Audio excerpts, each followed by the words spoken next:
আসসালামু আলাইকুম প্রিয় বন্ধুরা, কি অবস্থা সবার, কেমন আছেন? আশা করি সবাই ভালো আছেন। আজকের ভিডিও হচ্ছে খামারি ভাইদের জন্য কিভাবে ঘাস বুনলে গরু গরু রেখা হইতে পারবেন।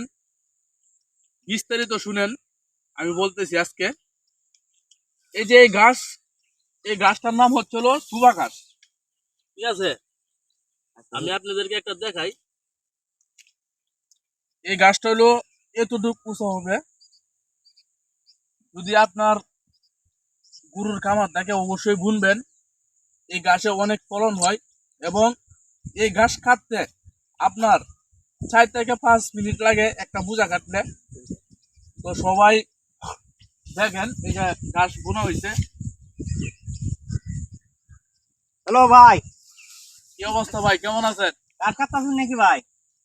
না, ঘাস তো ভাই এখনো এটা কাটার যোগ্য হয় নাই, আরো 10 থেকে 12 দিন পরে কাটা যাবে।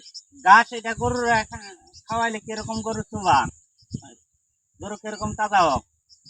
এই ঘাস যদি দুধের গাভীরে খাওয়ান, তাহলে আপনার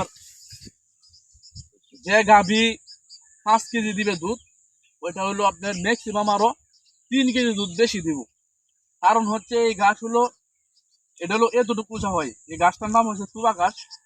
কেন আপনি বুনবেন নাকি ঘাস? ভাই আমি পাখি আনে ক্ষেত বুনলাম হইলে, আমি তো জানি না। আপনি যে আগে কইতেন যে আমি পাখি আনে ক্ষেত বুনলাম হইলে। বুনেন, সমস্যা নাই। এই গাছটা হচ্ছে হলো আপনার, যদি ছাগল থাকে, ছাগলেও খুব বেশি পরিমাণ খায়। এরপরে গরু যে খায়, এটা তো বলার বাহিরে। আমি বুনছি,